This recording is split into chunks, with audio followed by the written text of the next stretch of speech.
Our next panel, when we set this agenda, the pilot shortage not being new has been a focus, and it was highly anticipated. Little did we know that the issue would become so topical that it was part and parcel of all of our panels, just like it's part and parcel of all of our lives. Its impact is relentless, and so is our search for solutions. And I think we could have 3 or 4 more panels and not exhaust the discussion about the problem, its permutations, and the different ways to solve it. But let me set the scene a little bit for our next panel that is on the pilot shortage. An astounding 332 United States airports have lost air service during the pandemic. This is due to the pilot shortage. 211 airports have lost more than 15% of their air service. 125 airports have lost more than 25% of their service.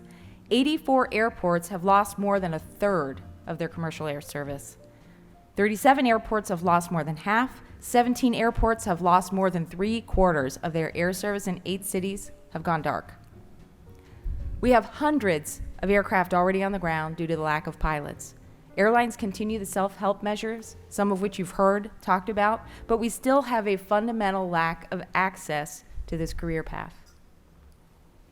The FAA does have the ability to improve safety while adding flexibility and structured training to the development of future pilots. The bar Congress set is that these programs have to enhance safety, and enhance safety they must. All of our solutions must center that objective. I'm sure this panel will cover that and much more. I'd like to welcome Ethan Klapper, Senior Aviation Reporter from the Point Sky, first time with us at an RAA conference, as our moderator. Ethan is based in Houston and has covered the airlines well. Prior to this, Ethan was with Yahoo News and Huffington Post. He attended American University right here in DC and has a master's from Embry-Riddle. He's covered the issue of the pilot shortage very thoughtfully, and we could think of no better moderator for the topic. So, Ethan will introduce the panel. Now please join me in welcoming Ethan.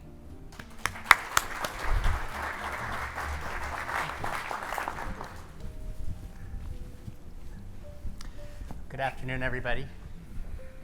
So joining me on stage is Eric Morgan, President of Piedmont Airlines, Bryan Bedford, who you all know well already, the CEO of Republic Airways. We've also have Matt Poitras, a partner at Oliver Wyman's Aviation practice.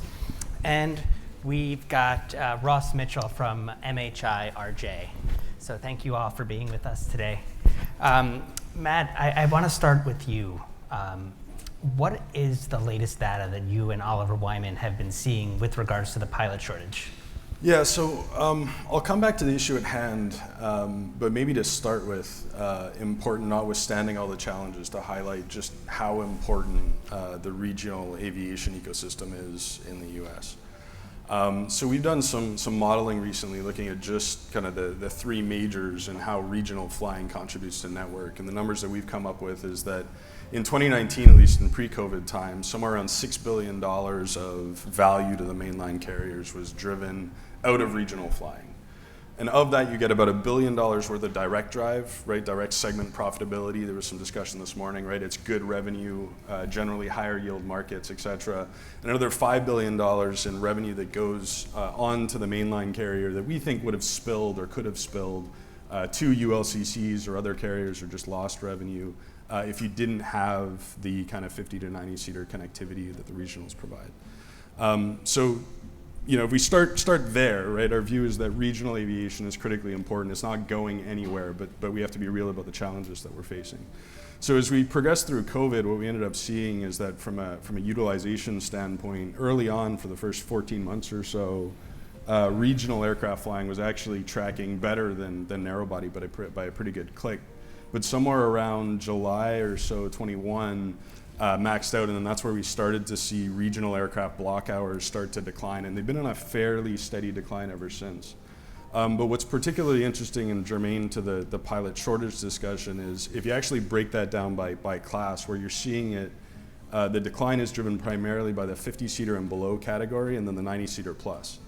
And so while your 70-seaters, for instance, are actually still tracking fairly well to narrow body recovery from a block hour standpoint, It's really the 50-seaters that are having to be pulled out. And I think the comment was made earlier about, best and highest use of the asset, and in this case, the asset being the pilot. And so that's kind of what we've been seeing there. And so, we've also done our own modeling on the pilot shortage. Our latest numbers are that we'll be short by the end of 23, somewhere around 14,000 or so pilots to meet what otherwise demand could have been or would have been. And in a world where in a really good year, we produce about 2,000 pilots a year, that's a really significant kind of uphill battle that we're talking about. So, Eric, I want to go to you. You really shocked the industry in June when you, Envoy, and PSA, the three American Airlines wholly owns, raised your starting first officer pay to $90 an hour, and in the case of Piedmont and Envoy, you're paying your line check airmen $427.50 an hour. We've heard some comments today that kind of pay increase is a threat to the industry or it's short-sighted. How do you answer to that? Is it short-sighted? What are the effects you've seen at Piedmont since you raised the pay? Kind of goes back to the conversation that you and I had Yes. at the time. A lot of our employees were asking those same questions, and what we were telling them is the same thing I would say today. We were looking at parking more airplanes, particularly with the loss of pilots and check airmen. The only thing worse than raising expenses was complete loss of revenue, and that's what we were experiencing with parking airplanes. So we made a move, and it was, and certainly reasons for having being questioned what American and the wholly owns did, but we made that move because we felt it was necessary to protect our product and our market share. And since then, you've returned at least 15 Embraer 145s to service. Is that the latest number? No, that's not exactly the correct number. We are growing again. We're returning airplanes to service. In fact, we just had conversations this morning about where we'll be for the holiday season. So we are returning airplanes, but not at that rate. All right. Bryan, how is Republic doing? And you have the Lift Academy, and what kind of feed is the Lift Academy providing to Republic, even though it's going to be at 1,500 hours now and not 750 hours, as we learned yesterday? So no change, right? So Right. It's been 1,500. It remains 1,500. The history of Lyft, of course, is we opened the campus in the fall of 2018, so 4 years ago. Our initial class was about 50 students. It's a 3-year maturation curve. It was slowed down by COVID, but those 50 students ultimately matriculated into our operation over the fall of 2021 and the spring of 2022. And I mean, we couldn't be more pleased. The results of their training as compared to 1,000-hour guys or 1,250 guys or 1,500 guys, it's just, they're not comparative. So the learning, from actually doing it, putting together a program, executing the program, and then seeing the fruits of those results is there's no question. It's not a question of are we confident. The data is absolutely crystal clear that we can get better outcomes without having to stress student budgets to 1,500 hours. So nobody understands, as a pilot, incompetent at 1,499 hours, and then magically they become competent at 1,500. Just the fact that we have those criteria it's really silly. And Savi, thank you for bringing up the fact that, when the U.S. leads on safety policies, the rest of the world pays attention, and they quickly emulate what we're doing. And when we're not leading on safety, a la Boeing certification, the world quickly says, well, wait a second, if the US won't lead, we will lead and we will ground aircraft. So, I mean, this is an industry that is global and we learn globally. And the fact that no other country has followed us on this element should be telling that there's something else going on here. But now we actually have the data. So Ethan, we can see that students have the ability to learn and flourish and become uber safer, enhanced safety, as Faye would say, pilots at substantially fewer time building hours than what the system requires. So we're really doing a disservice to ladening students with, $200,000 of debt as an entry into the pathway. And of course, there's just many families in the country that can't afford that. So I will say that it's a slow maturation process to get to 1,500 hours. We're now close to 300 students in school, so that runway continues to build, but overwhelmingly we still continue to recruit from four-year universities. And Ross, your business really is about maintenance and providing support services, especially 50-seat CRJ 200s. And when people are parking planes, what happens to your business? And does that mean? It's pretty simple. When people are parking airplanes, we're not maintaining them as much and we're not selling as many spare parts. And that has an impact not only on us, but all of the people in the supply chain that work for us as well. And I think where we're at is a very strange place. I mean, for us to be up here tells you that the pilot shortage is a big issue because we're not an airline. We don't sell new airplanes anymore. We only help to maintain the airplanes that are in the market. And I'd say, this time last year, we started to try and engage people to talk about the pilot supply. We were worried then as well about the technician supply, which we're still very worried about. But now the pilot supply has eclipsed the technician supply. We're not talking about the shortage of our own employees. We're talking about the shortage of our customers' employees because we don't think now there's enough traction from everybody else in the market to get this done. And I've said a few times, it needs to be the responsibility of the entire industry, all of the communities, to do this. And there's a lot of suppliers sitting in this room who need to get on board to make sure that the attention is placed on this particular issue. I spent my morning not at the conference, but up on the Hill, actually talking to some folks. We talked to 2 senators' offices today. We're talking to another one tomorrow because it needs to be driven home that this is a real issue that is going to continue to be a problem for the industry. It impacts our employees in Tucson, in West Virginia, in Macon, Georgia, and it impacts every single supplier's employees down the line. And we need attention on this now because it's an urgent issue. So when you go to the Hill, what exactly are you asking for? Well, I'm asking for them. I'm asking really for help on funding for training. I mean, Bryan just mentioned $200,000. It's a lot of money for someone to come up with. It's not equitable because not everyone can afford the kind of money. I stopped pilot training a long time ago because I couldn't afford it. And I'm sure there's lots of people in that situation. And right now, if you go to university to take any degree you want, you can find funding. In fact, after you're finished, you can have your tuition, your debt erased, but you can't get funding to become a pilot. And it's more expensive than funding for other university degrees. It's vital to the nation's economy, and yet there's no funding behind it. So that's mainly what we're talking about, because I think the 1,500-hour rule yesterday, it was pretty clear that that's not something I'm going to talk about today necessarily, but funding is something that's very, very vital. So just anyone on the panel, what would an ideal federal government funding solution for pilot training look like to you? What would the best case scenario be? I think it could be just treated equitably with any other academic funding. So you don't have to create a new program. You simply have to allow flight school funding to be incorporated into the current federal student loan programs. And another often overlooked and puzzling situation is the VA funding. You would actually think a natural progression of young men and women who have honorably served our country would be to be able to come out and pursue a career in aviation, and that their VA benefits would enable that outcome, but they don't. I don't know why, but again, it'd be an opportunity for young men and women who have served our country well to aspire to.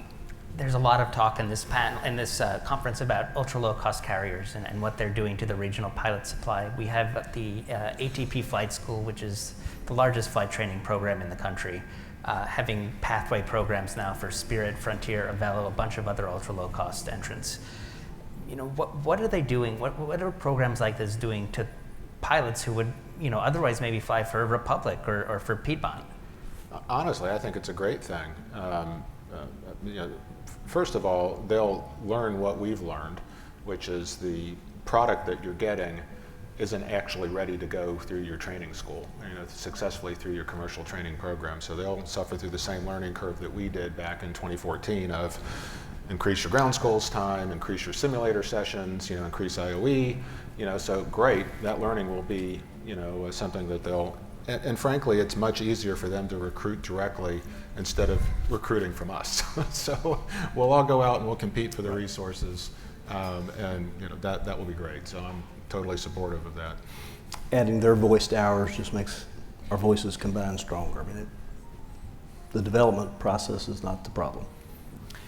And Eric, I wanted to ask about the bus. So Really? until March or April of You want to 2020. take that one? It's not my bus.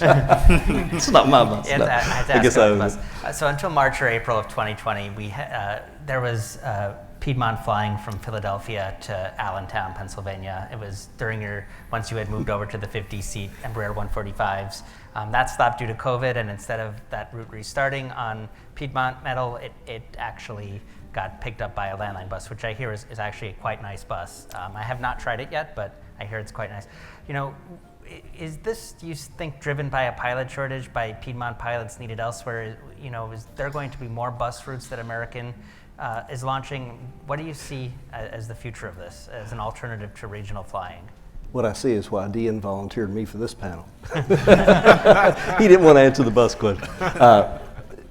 It's a combination. But yes, the pilot shortage does play into it, and we're obviously being selective where we're flying, so the buses were a good alternative. By the way, yes, it's a good bus, it's a nice bus, and it's carrying good load factors, and so it helps us get feed opportunities for customers in small communities in this case, and it will always be communities in close proximity to the hub, gets them in where there's connectivity, and then they can connect to the other cities that they want to on American metal. So it's a good marketing move. Is an answer for a lot of the communities out there that are losing air service that Faye continues to give us those numbers on?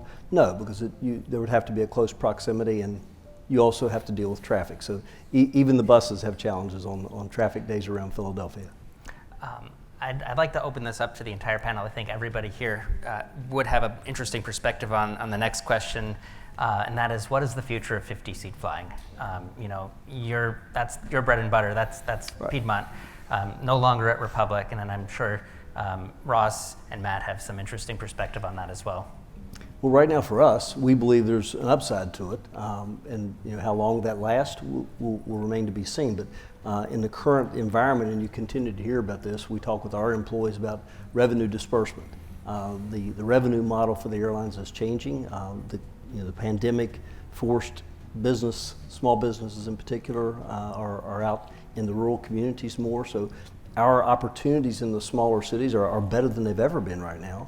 Our load factors are really good. Our yields are very good. So right now, there's a positive opportunity there, and it comes back to, you hate to say it, but we keep saying this, it all comes back to whether we can get pilots or not. But if we can get pilots, particularly captains, there are opportunities for us to fly our airplanes and fly them profitably for our mother carrier, which is American in our case. I think I hear it from all of the different customers that we talk to that really they'd put their 50-seat airplanes back in service if they could find pilots. So it does come down to the pilot shortage. And ultimately, the one advantage that 50 seats have today is they're all paid for, or pretty much all paid for. So as pilot rates come up, you've got ownership costs that are zero. That helps a lot in the equation. So 50-seaters would be in service but for the lack of pilots. And if we get pilots, they'll be back in service serving small communities. Yeah, I guess what I would maybe add to that, and back to your point about ULCCs or LCCs, Ethan, from my perspective, is it's an interesting kind of Venn diagram between the markets that ULCCs can serve effectively or LCCs can serve effectively and what well-run kind of regional operation can do. And the economics, the overlap is less than I think you might otherwise expect. And so I do view them as complementary businesses. There are some markets that are of the right size. The growth rates are growing, but not as high as it's going to take a while until they need a 70-seater or above, and they just don't work economically with a narrow-body jet. And I don't see that goes away. Right. And so if anything, there's strong demand there for that 50-seater segment. Maybe not the highest growth segment we're going to look at, but there's demand there. And what I find really interesting is thinking about, once we get on the other side of this pilot shortage thing, some of the technologies that James and Mark were talking about this morning, right? I know it'll take some time to come to play, but if we can get to that place where we really can change the direct operating costs of that equipment as well, that'll do a lot, I think, to stimulating, newer markets or additional growth in some of these markets as well. So I think we're generally bullish on the need and the demand there. When we hear from a lot of the communities, they want to see frequency. Yeah. They don't really want just 2 flights a day on a larger airplane. They'd love to have frequency, and we believe there's a complementary role there for the 50-seater to play in that. In some communities, it's once a day or once a week. Right. Right. So that's where the 50-seat plays an important role. Is it keeps those communities connected, because ultimately once a week is leisure travel maybe. Yeah, and I mean, it's you guys will know very well. I mean, the main lines have designed their networks now to be very, very peaky, multi-time a day kind of banks leaving the hub. And so I've sent them fundamentally redesigning what they're doing from kind of network connectivity standpoint. You need the frequency, and there's only so much demand that you kind of need that 50-seat aircraft to hit the banks in the hub and get the connecting passengers onward. So, Well, again, I think you could have a short-term view and a long-term view. I think long-term view is pilot shortage will get addressed sometime, and when it does, these aircraft will, be productive again. And the question is, what happens in the short term? And that really hinges on, again, can you remove seats and then operate them under a different certification standard that could help solve the pilot shortage by allowing low-time student pilots to sit in the right seat of these aircraft, which could keep that connectivity flowing as well. But then the economic model of that, how do you, taking a 50-seat plane and only putting 30 seats in it, how do you, make that economic model work when you're not charging a premium like JSX? I think Ross has answered the question. Yeah. They're paid for. Yeah. So you park them, or do you fly 30, would you rather have 60% of the revenue or none of the revenue? Yeah, we get a lot of people calling us saying, do you have any CRJ 200s available, because they're looking for those niche opportunities. We don't have any, but I think some of our customers We don't have any some. either. Go to the desert, take a look, pick the one you like. Brian, I want to talk about diversification of the flight deck and how that can help solve the pilot shortage. That's a big priority of the Lift Academy. So what are your thoughts on that, and how can diversifying the skies help alleviate the pilot shortage in your view? Well, so we heard Congressman Larson talk about that. It's a big focus of bringing equity into the cockpit, which is great. But then you have to ask the tough question, which is, well, what are we doing about it? It's a great talking point, but there's actually very little activity going on that. So I will say that if you look at the data, and we can get it through the FAA database, that the percentage, and it really doesn't matter whether it's Latino, Asian, African American, I mean, they're basically flatlined for well over a decade. I mean, so we've made no progress whatsoever in terms of, the same for gender. I mean, it's flatlined as well. Despite all the talk and all the conversation around it, we have made zero progress industry-wide. And look, I know that it's a focus. It's a focus at American, Delta, United, for us, SkyWest. Everybody here is focused on it. But one of the challenges when you look at the barriers of entry, and I can't explain the gender imbalance. I can only speak to what we're experiencing at Lyft when we target minority communities to bring them into Lyft, and we try to open up this pathway, even as we underwrite 50% of the cost and we make financing available. The fact is, many of these student pilots have to continue to work to support their families, or contribute to the family unit, and can't do this on a full-time basis, which elevates the cost even further. So there's just extraordinary barriers of entry for the minority community. And then I think the other challenge that we face again is, I don't see a lot of me in the cockpit, right? If I don't see a lot of me there, how can I even aspire to that? I mean, so it really has to be a hugely concerted effort. And of course, that really was the heart of what our restricted ATP program was about. So it's very disappointing in terms of who is harmed by this. That's one of the communities that was harmed. This is a touchy topic, but the topic of aeromedical reform is a very popular one amongst pilots. Again? Aeromedical reform, especially mental health reform, can that be done in a way that would increase the pilot supply and increase the pilot supply in a very safe way in your minds? I know there hasn't been a lot of conversation about it at this conference, but I think it's an important thing to bring up and something that we will be hearing a lot more about in the coming years. So I think we have a model already in action today, and it's the HEMS programs. This was a taboo subject, 20 years ago, and we went more to a policing process with drug and alcohol testing, as opposed to how do we help pilots who are actually struggling with drug and alcohol addiction. And so we've created programs that essentially allow a safe harbor for pilots to tell us, hey, I'm struggling, I need help, and then we get them that help. And then there is a constructive pathway to bring them back into the cockpit. There's support for them financially, during this, recovery period. And of course, it's all part of a professional standards environment where if you see something, say something. If you see a pilot who's struggling, on an overnight, don't keep it to yourself. And it's been in process now for over a decade, and pilots have confidence that it works. I think the same model can be used for, any other form of, potentially emotional or mental incapacity. Just see something, say something, and allow us to create a program that will get the pilots the help that they need. So I wanted to talk about something that I've been hearing from a lot of pilots as we look at these high pay numbers, just back to the high pay rates. They're saying there is no future for the regional industry, and it's all going to be mainlined. And I'm sure a lot of people in this room disagree with that. So I'll just go down. Who wants to disagree with that statement first? I'll start. You're picking on me for the high pay raises. We think there is a future. And again, one of the big reasons we think that there is a future is just the communities that we talk to and the communities that we hear from, where what they perceive and what we perceive as their economic impact is growing, not shrinking. And again, a lot of it comes back to, we've called it the deurbanization, the disbursement of revenue, but there's money to be made in those communities, and we think the product will follow that.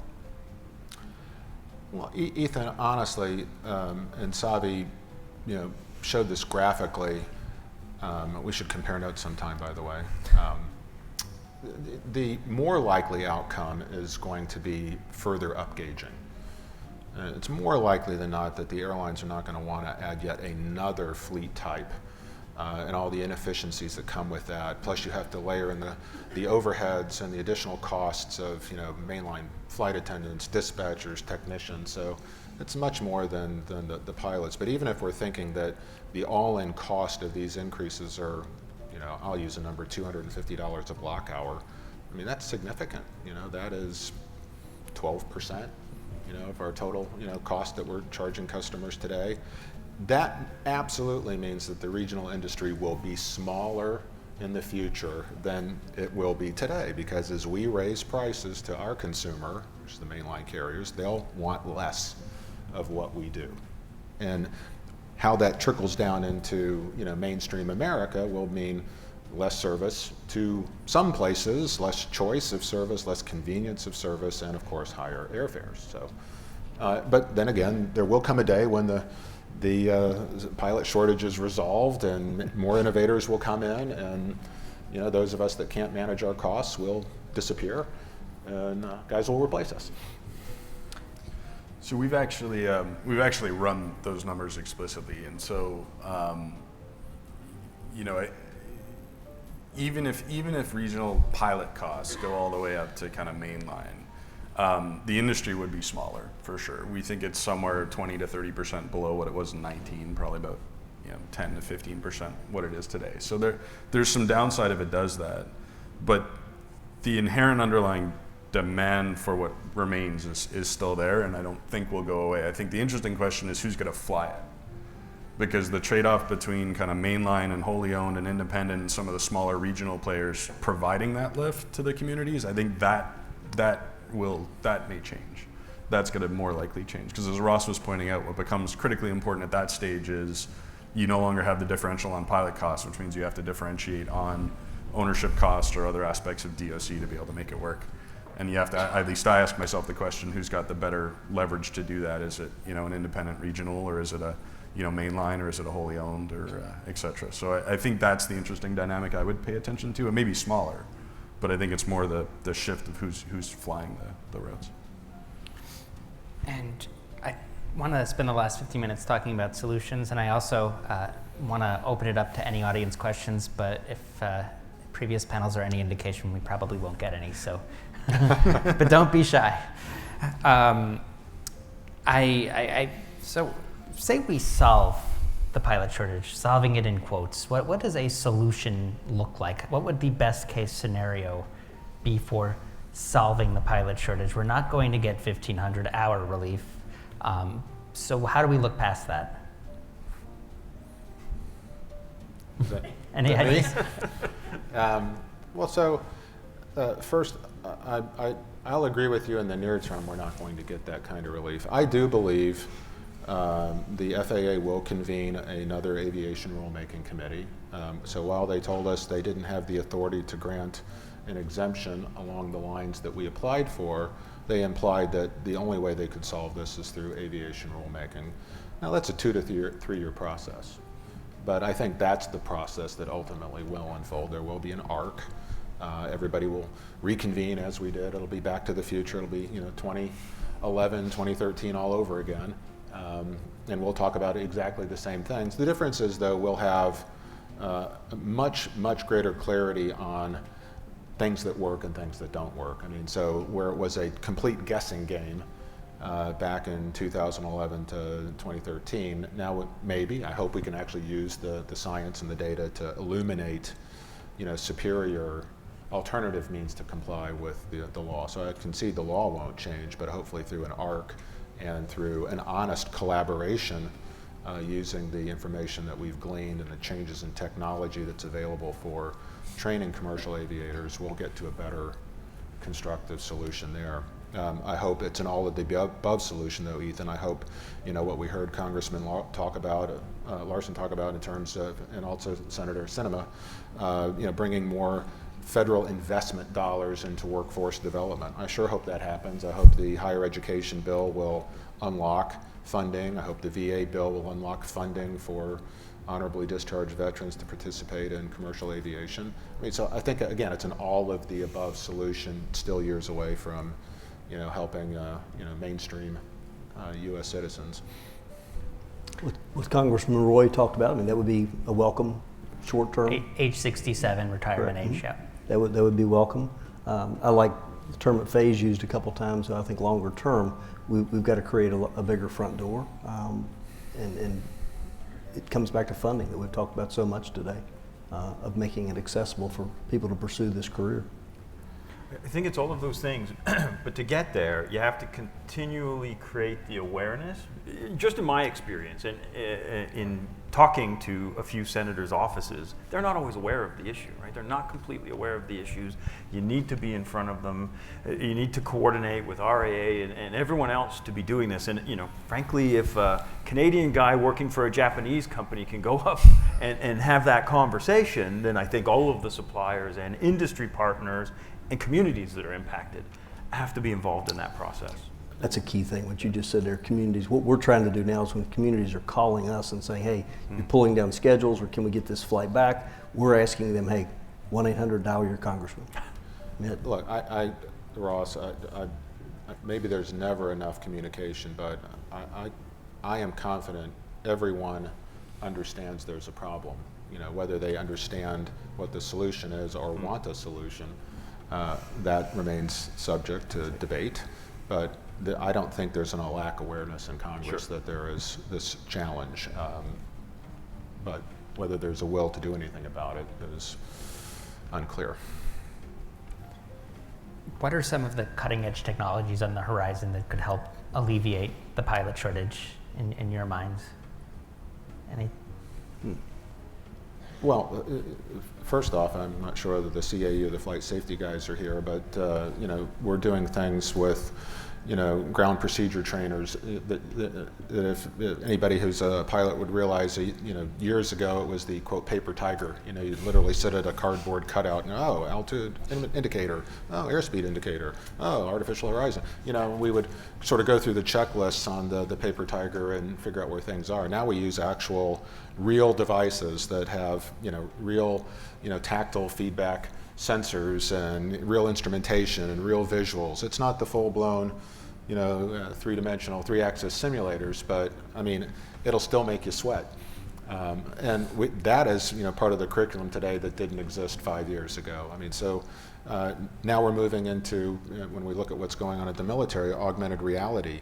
The vast majority of training is now happening in augmented reality in the military, before they start, spending fuel and maintenance on aircraft trainers. And so there's learning there that we can incorporate in terms of how we introduce curriculum to students that can be very effective. So no, I think there has been significant technological breakthroughs in terms of how we can train students. In fact, we're using it, we have a mobile lab that we send out to high schools with 4 virtual reality simulators in it to allow, 7th, 8th, 9th, 10th graders to actually fly their first time. I mean, they're doing air show races in Reno, and I mean, it's exciting to see what these kids are able to do, just to pique their curiosity and let them realize, hey, I can do this. I can fly a plane. I can figure this out. So again, there's a lot of things that are going on right now that we should be able to take credit for. And Eric is particularly, should you be working closer with mainland American to sort of meter the flow of pilots to help preserve Piedmont's core group of pilots as a wholly owned subsidiary of the American Airlines group? Wow. I love the looks I'm getting from over here. Yes. We do. We do work with them. And it's, on the one hand, we like to say, hey, hands off, leave our pilots alone, but we'd like to say that to a lot of people, not just mainline American. That's not going to happen, and it wouldn't be healthy if it did happen. There is a need to have the flow programs. They are a blessing and a curse at the same time, and we do work with them to meter it, and we think that's a healthy process.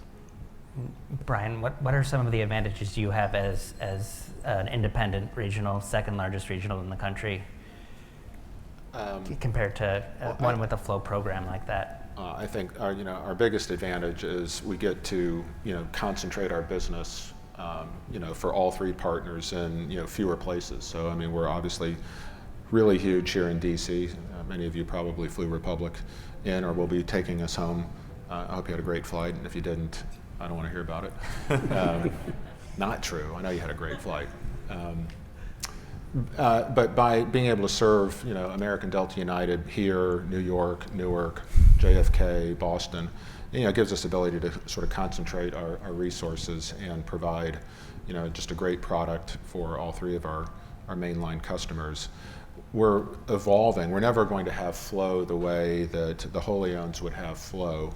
But we can do something that's still very compelling for our pilots to give them an opportunity to get into guaranteed interview programs, which we have with Delta, we're developing with United, and hopefully someday we may see something with American as well. Because I think it's really important to create more transparency on career pathways. Most of the folks who come to work for us, sadly, don't desire to be 20-year senior Republic captains. Most of the young men and women that come to us someday desire to fly wide bodies globally, which is just something Republic's never going to be able to satisfy. That's just an itch you won't be able to scratch with us.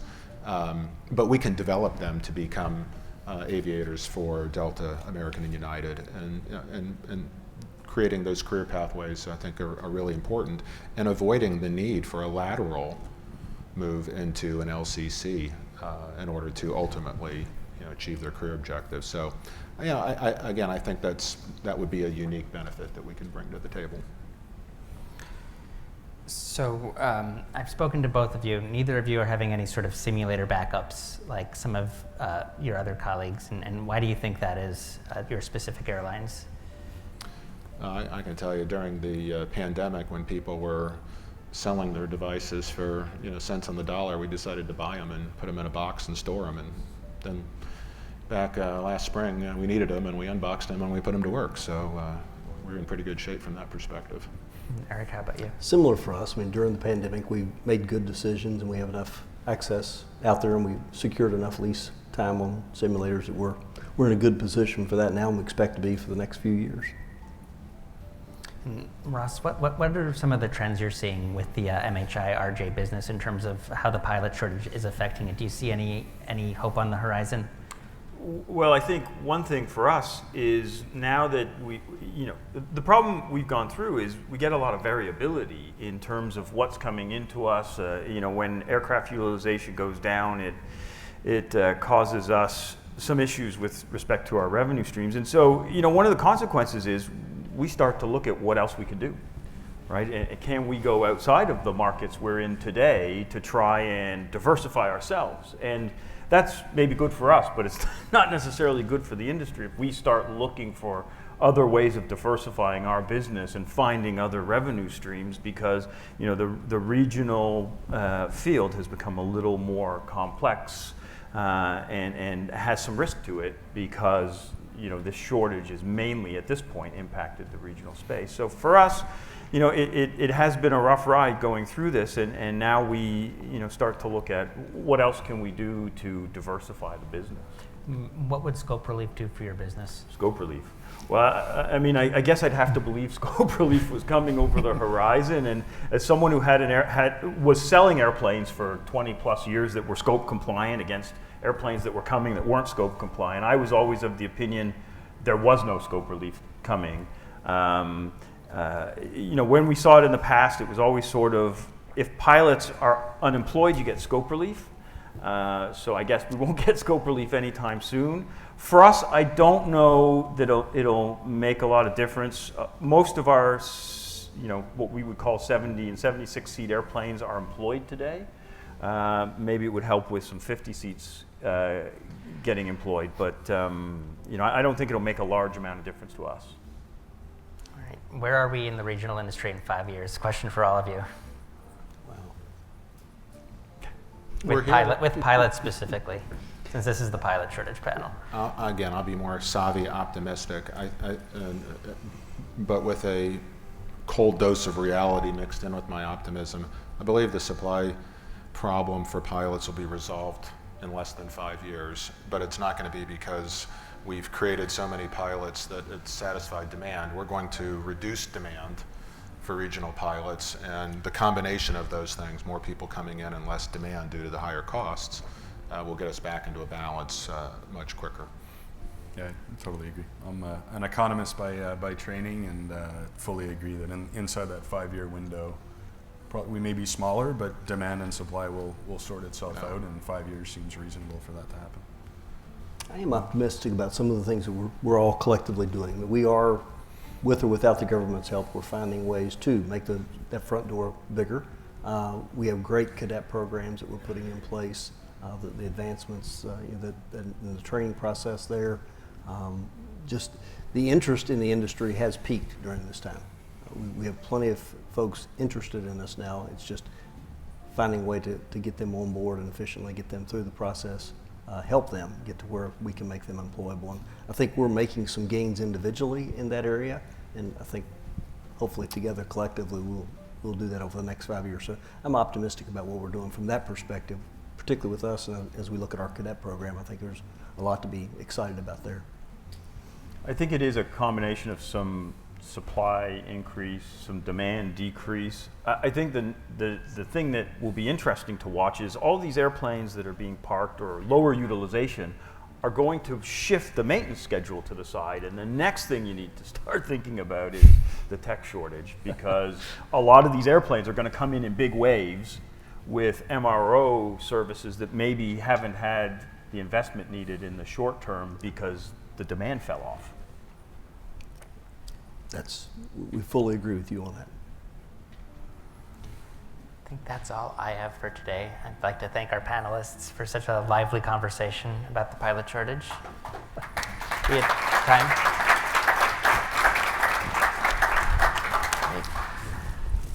We have a question in the back, or.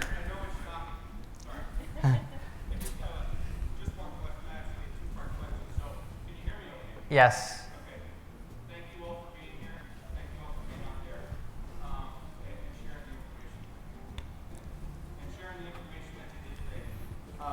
Ross, you made mention that you hit the hill this morning. First part of the question is, what type of feedback did they share with you? I've heard just kind of a little snippet that most of the senators, most of the people are aware of the challenge, but What type of feedback did you get today? They're very Sorry, I'll answer the first part. They're very interested and looking for solutions. They want to hear from us. Okay. And then the second question for the panel is, Ross, you mentioned you're looking for, industry partners, kind of have a consortium or a concerted effort. What can you share that's going on in that realm from a teaming perspective to really create and get traction momentum? Thank you. That's it. Well, I think that's probably a question that Faye can answer in terms of teaming. But I know for myself personally, when I talk to Faye and her team a lot, and what I've been doing is simply going to see folks, speak to folks who are active, who are in the places where we're active, using our local presence to go and speak to people just so they know that not only does it impact the airlines, it impacts us and it affects jobs in the local communities. And even one of the local communities where we're based lost air service at one point. So, it's really important. And what I can say to you is they will listen. They will absolutely listen if you take the time to go and talk to them. Thank you very much.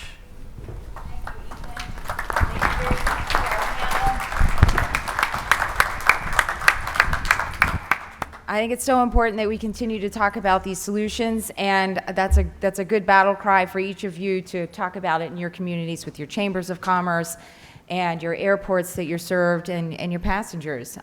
We need to continue to talk about this in order to solve it.